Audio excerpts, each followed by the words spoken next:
What if the happiness you've been chasing your entire life was never out there at all? What if it was something you were supposed to design, not discover?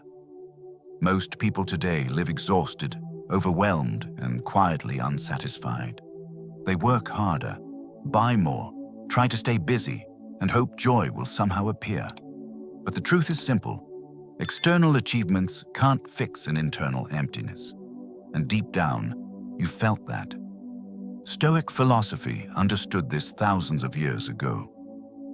Marcus Aurelius wrote, "The happiness of your life depends upon the quality of your thoughts. Not luck, not circumstances, not approval, thoughts, habits, inner architecture." And that's exactly what this video is about. Today, we're unlocking 10 Stoic lessons that will help you design your happiness from the inside out. 10 timeless principles to help you build a calmer mind, a stronger spirit, and a life that feels full, meaningful, and truly yours. If you're ready, like this video, and let's begin. Lesson 1. Happiness begins in the mind, not in circumstances. Most people grow up believing happiness is something they have to chase. A better job, a bigger paycheck, a nicer home, a perfect relationship. There's always another milestone that promises joy once you get there. But if that were true, why do so many people finally reach what they wanted and still feel empty? Why does satisfaction fade so quickly, even when life looks successful from the outside? The Stoics exposed this illusion long before modern psychology gave it a name. They taught that humans suffer not because of events, but because of the judgments they attach to them. As Epictetus said, it's not things, but our judgments about things that disturb us. This is the foundation of all inner happiness, and most people never realize it. Think about daily American life, the traffic jam that ruins your mood before work, the email from your boss that keeps you stressed all day, or the argument with someone you love that spirals into a week-long tension. None of these events inherently contain misery. The suffering comes from the story your mind creates around them. One person sees traffic as torture. Another sees it as an opportunity to breathe, listen to a podcast, or simply accept what can't be changed. The same event, two completely different emotional realities. That's the power of your interpretation. Stoic practice begins with reclaiming that power through a simple 3-step tool. 1. Pause. Stop the emotional snowball before it gains momentum. 2. Reframe. Ask, is this truly bad, or am I labeling it that way? 3. Interpret with clarity. Look at the situation without drama, without assumptions, without catastrophizing. This shift isn't denial, it's mastery. When you control the meaning you assign to every moment, you control the feeling that follows it, and that is the birthplace of lasting joy. Master your mind, and joy follows. Lesson 2. Control what you can. Release what you can't. If Lesson 1 teaches that happiness begins in the mind, Lesson 2 teaches you how to protect that happiness from being drained away. Because nothing exhausts the modern person more than constantly worrying about things they can't influence. Anxiety, overthinking, sleepless nights.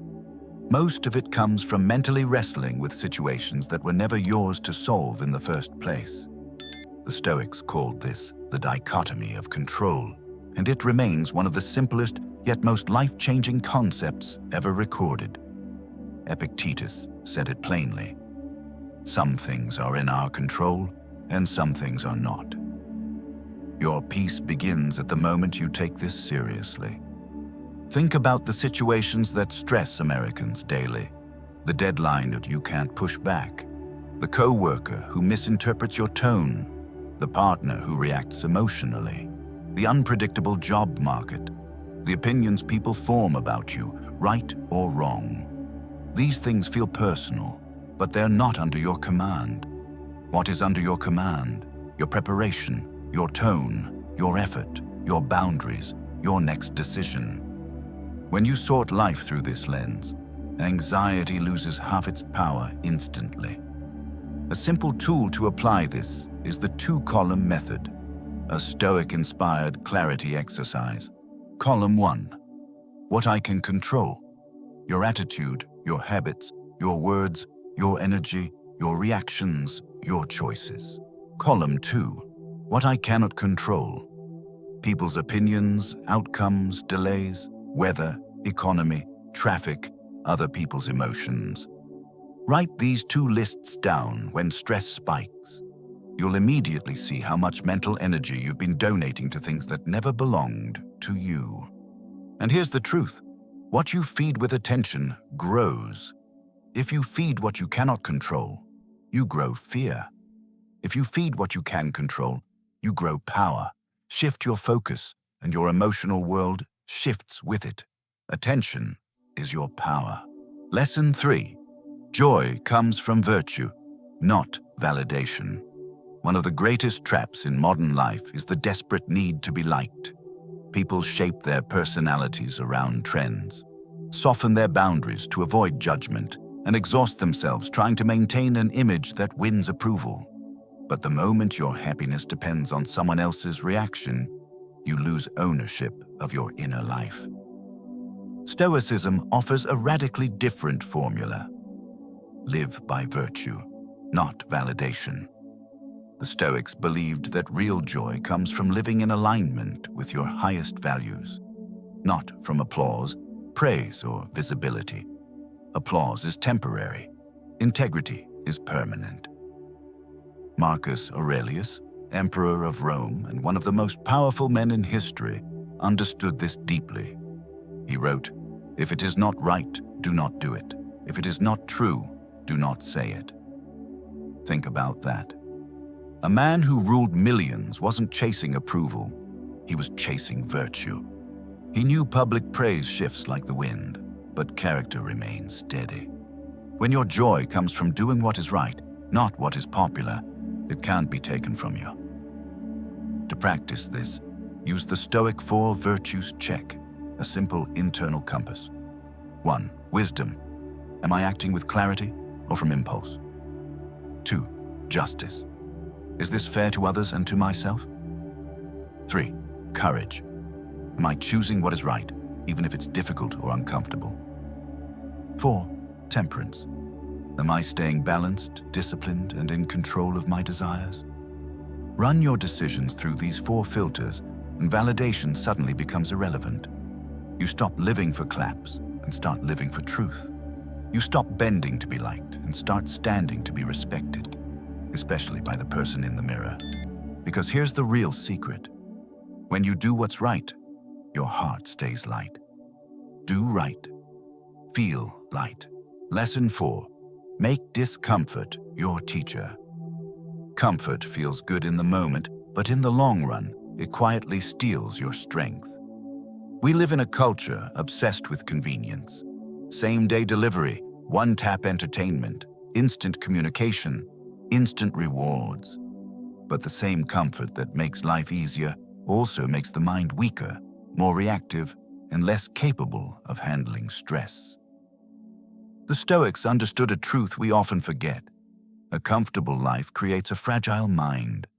That's why Stoic philosophers practiced voluntary discomfort, small, intentional challenges that build resilience long before real hardship arrives. Seneca slept on the floor. Cato walked barefoot through the streets. Marcus Aurelius trained himself to endure cold, exhaustion, and criticism without complaint. Your modern life doesn't require such extremes, but the principle is identical. You grow when you do hard things on purpose. Think about how much stronger you feel after a tough workout, or how relieved you feel after finally having a difficult conversation, or how clear your mind becomes after you fast, unplug from your phone, or push through a task you'd been avoiding. Discomfort isn't an enemy, it's a teacher. It reveals your limits. Then it stretches them. To apply this, practice the 1 discomfort per day rule. Choose one small, controlled challenge daily. A cold shower for 30 seconds. A hard conversation you've been avoiding. 15 extra minutes at the gym when you want to quit.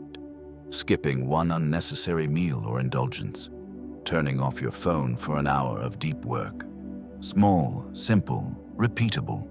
Each act rewires your relationship with discomfort, shifting it from something you fear to something that strengthens you. And as your resilience grows, so does your joy, because a strong mind is not easily shaken by life's storms. Challenge creates joy. Lesson 5. Detach from outcomes. Fall in love with the process. One of the biggest thieves of modern happiness is unrealistic expectations. We expect promotions to happen fast. We expect relationships to run smoothly. We expect our creative work to be praised immediately. And when reality doesn't match the fantasy we built in our heads, disappointment hits with full force. The Stoics warned about this long ago. You are responsible for your actions, not the outcomes. Outcomes depend on countless variables you can't control. Timing, other people's decisions, market conditions, luck. But your actions, your process, those are fully yours. When you tie your happiness to specific results, you create a fragile emotional life. But when you tie your happiness to the process, your effort, your discipline, your presence, you build a joy that cannot be taken from you. Think about career growth. You can control showing up early, performing with excellence, learning new skills. You cannot control when the company promotes you. If your happiness depends only on the promotion, you suffer. If your happiness comes from mastering your craft, you win every day, even before the promotion arrives. The same is true for creative work. You can create the video, write the book, build the project, but you cannot control how fast it goes viral or who praises it. If you love the work itself, you stay grounded. If you depend on validation, you ride an emotional roller coaster. To practice Stoic detachment, use the process ritual. 1. Define the action. What is fully in your control today? 2. Set the intention. Why does this action matter to your growth? 3. Release the outcome. Say to yourself, I commit to the work, not the result. Do this consistently and you'll feel something powerful. Relief. Pressure drops. Anxiety fades. The journey becomes enjoyable again. Love the process, and peace follows. Lesson 6. Practice gratitude to rewire your brain for joy. Your brain is not naturally wired for happiness. It's wired for survival, and survival means scanning for danger, spotting threats, anticipating problems. Psychologists call this the negativity bias, the mind's tendency to magnify what's wrong and overlook what's right.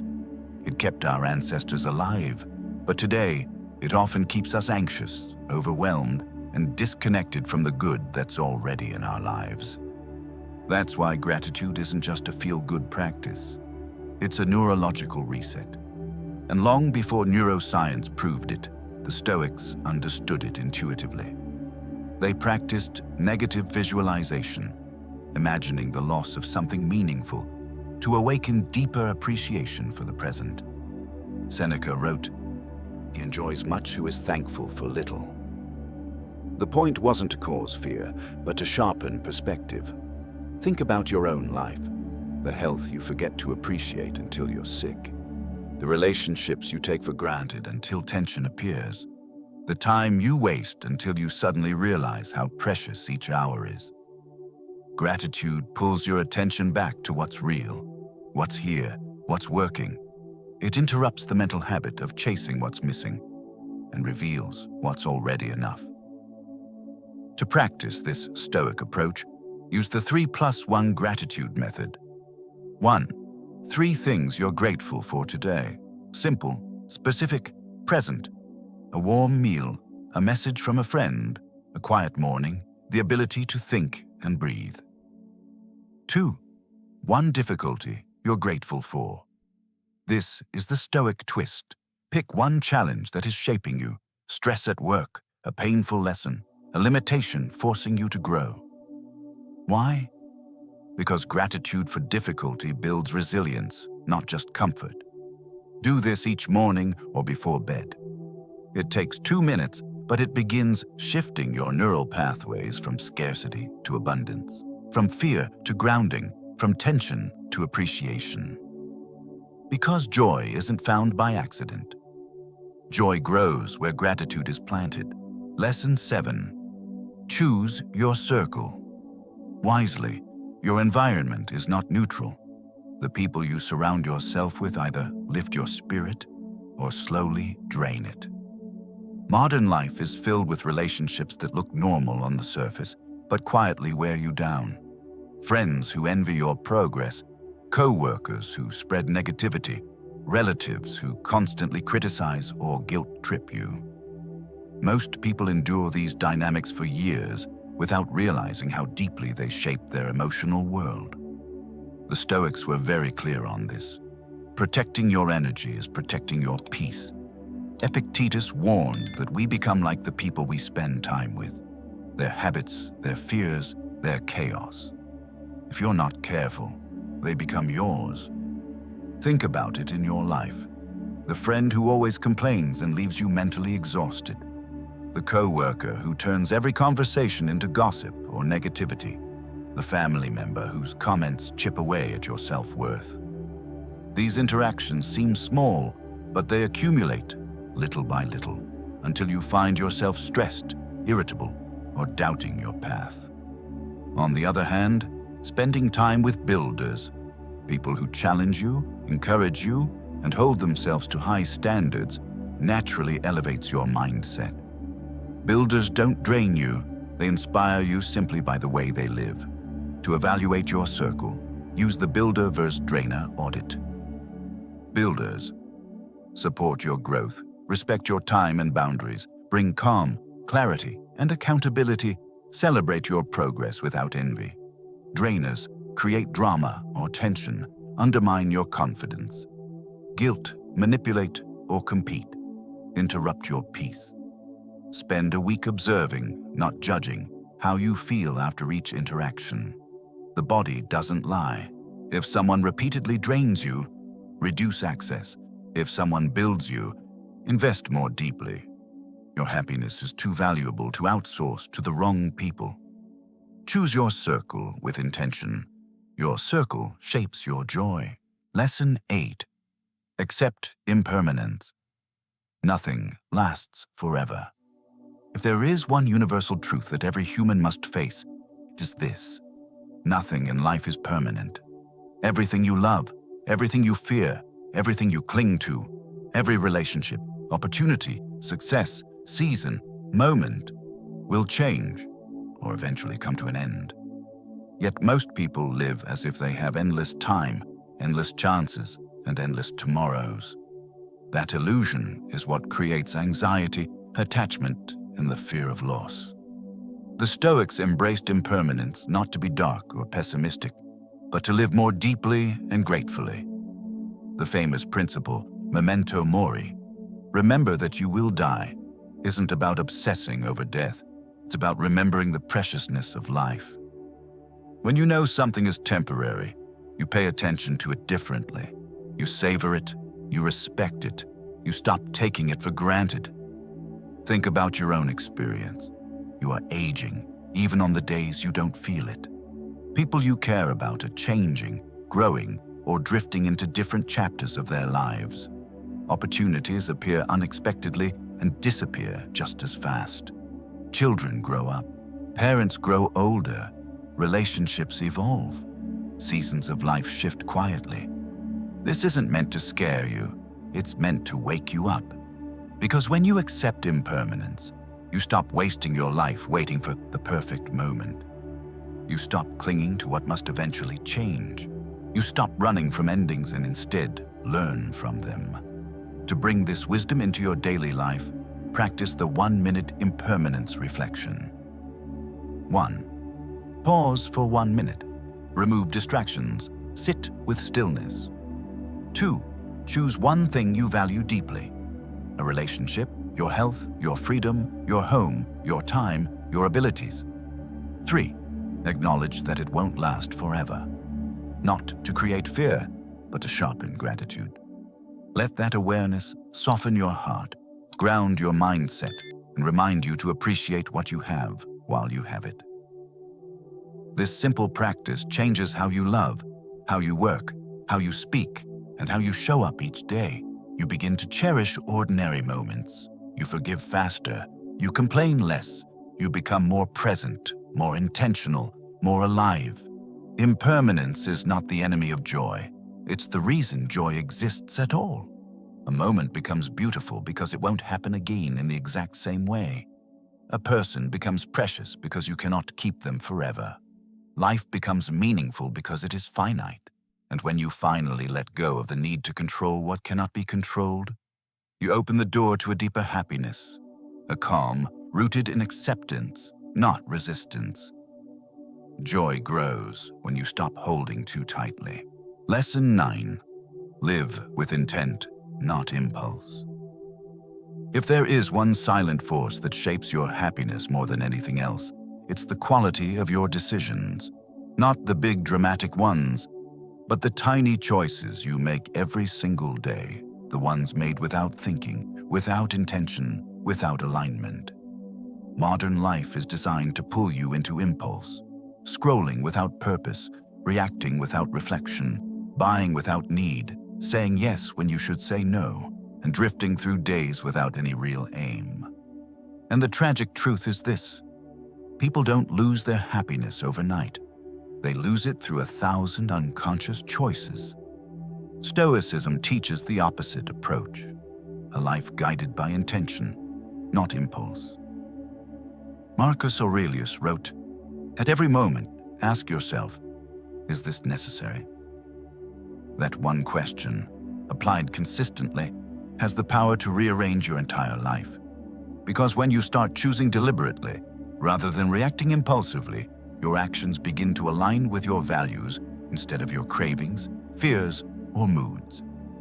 Consider how much of modern stress comes from mindless impulses. You check your phone first thing in the morning and instantly inherit everyone else's urgency. You react to a message while angry and damage a relationship.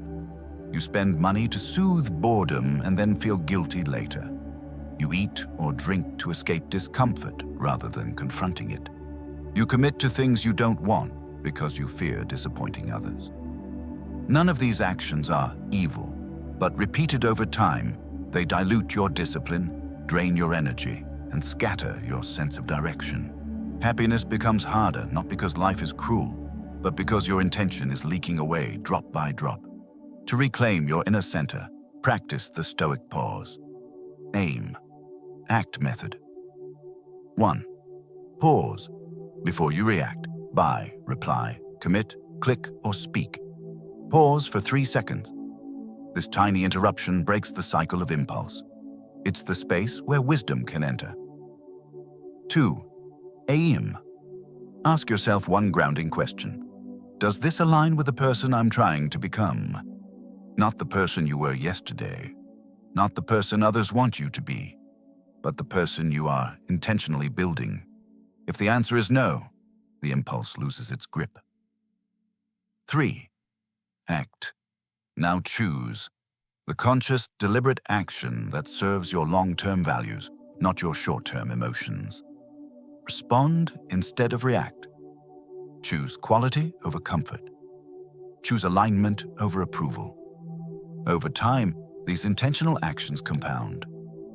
You start navigating life with clarity rather than chaos. You no longer feel pulled by every emotion or every demand. Your days begin to feel structured, meaningful, and grounded. And that sense of order, the inner coherence between who you are and what you do, naturally produces happiness. Because joy flourishes in a life that is chosen, not drifted through. You don't need perfection, you need intention, applied consistently, quietly, powerfully. Live with intent, and your life will rise to meet you. Lesson 10. Create daily rituals that anchor your peace. If you look closely at the happiest, calmest, most grounded people you know, you'll notice something. Their peace is not an accident. It's engineered, it's protected, it's reinforced through small, consistent rituals that act like spiritual anchors. Meanwhile, the people who feel constantly overwhelmed, reactive, or emotionally scattered often live without any structure at all. They wake up late, rush through their mornings, react all day, and collapse at night without ever checking in with themselves. Stoicism teaches that your daily rituals shape your inner life far more than your big goals do. What you repeatedly do becomes who you are. What you practice becomes what you embody. Marcus Aurelius didn't become calm, wise, and disciplined by luck. He cultivated those traits through simple daily practices, morning reflections, nightly evaluations, reminders to return to his principles throughout the day. In other words, he built a system for peace. And so must you. Think about your mornings. Do you start your day with intention, or do you start in chaos? Do you create space for clarity, or do you let notifications decide what matters? Without rituals, your mind becomes vulnerable to every demand, distraction, and emotion that hits you. But with rituals, you regain control of your internal state before the world touches you.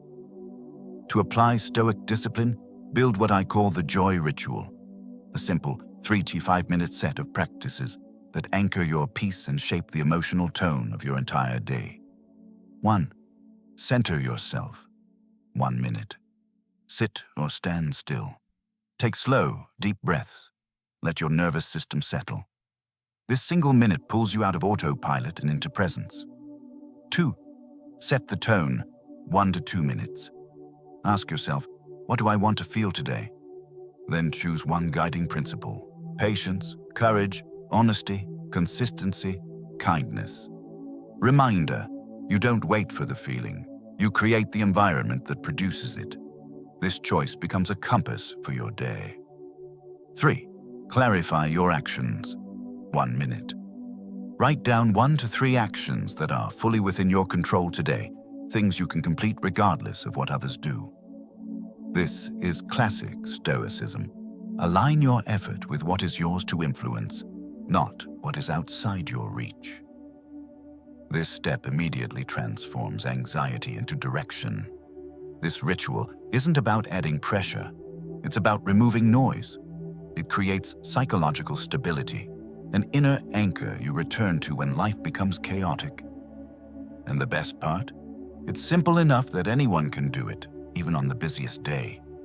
When repeated daily, these small practices build emotional consistency. They strengthen self-trust. They remind you that peace is something you build, not something you stumble into. You stop waking up reactive and start waking up intentional. You stop drifting and start directing. And in that shift, from chaos to clarity, from impulse to intention, joy becomes not just possible, but predictable. Because happiness is not a mood, it's a ritual. Rituals keep your happiness consistent. You've just walked through 10 Stoic lessons designed to reshape the way you experience happiness. From the inside out, you learned that joy begins in your mind, not in circumstances. That control, virtue, gratitude, resilience, and intentional living create an emotional foundation no storm can shake. You learned that your circle matters, that impermanence deepens appreciation, and that daily rituals quietly build the person you become. But remember, these lessons are not meant to stay as ideas. Stoicism only transforms your life when you practice it, when you pause before reacting, when you choose the right thing over the easy thing, when you protect your peace, train your mind, and live with intention instead of impulse. So I encourage you to choose one of these lessons today, just one, and apply it before the day ends. Maybe it's a small discomfort. Maybe it's a gratitude exercise. Maybe it's a better boundary or a 1-minute reflection. Whatever it is, let it be the first brick in the foundation of your redesigned happiness. Thank you for spending this time investing in your mind and your inner life. Your presence here means you're not just drifting, you're building. You're choosing to become a stronger, clearer, more joyful version of yourself. If you found value in this, consider liking the video, subscribing, and sharing it with someone who may need these reminders. And until the next video, stay grounded, stay intentional, and keep designing the life you truly want.